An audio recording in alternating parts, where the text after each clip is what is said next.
My question was that cyber security has been a national concern, and I was indicating that the country has experienced some couple of cyber attacks.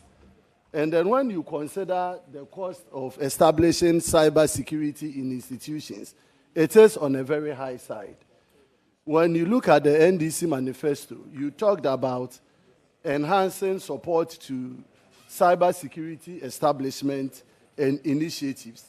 I want to know first from the nominee, what is he going to do as a minister to fund cyber security initiatives to ensure that the country's systems and networks are adequately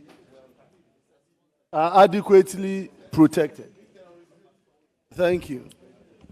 Thank you very much, Mr. Chairman.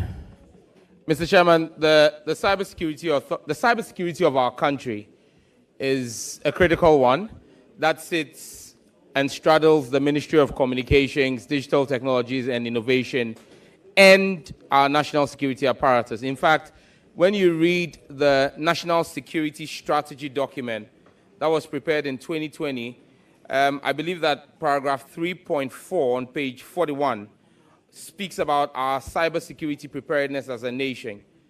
Mr. Speaker, Mr. Chairman, in 2020, we passed Act 1038, which is the Cybersecurity Act.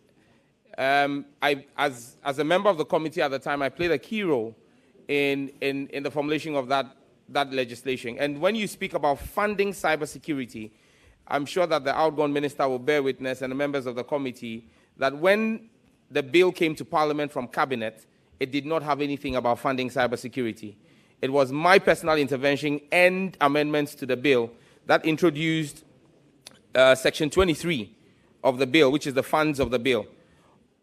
I would say that it is just sheer providence that 4 years after the bill came into law, the outgone government was unable to operationalize the fund. And I, who brought it into the bill, today sits here as a nominee of the president to superintend this bill. I give you the assurance that the brain and thinking behind me introducing funding for the bill, and if you read it, I identify a number of sources to fund cybersecurity. One of them is grants from the government. Another is allocations from government or grants from individual donor agencies like the Mastercard Foundation and Rockefeller Foundation. Another one is actually the establishment of the Cyber Fund, which will be a dedicated fund for beneficiaries of cybersecurity. So I think I just share providence that when approved by this House, and I assume office as Minister for Communications, the thoughts that came through my mind in September 2020, when I introduced this as an amendment, will see the light of day under President John Dramani Mahama. I thank you.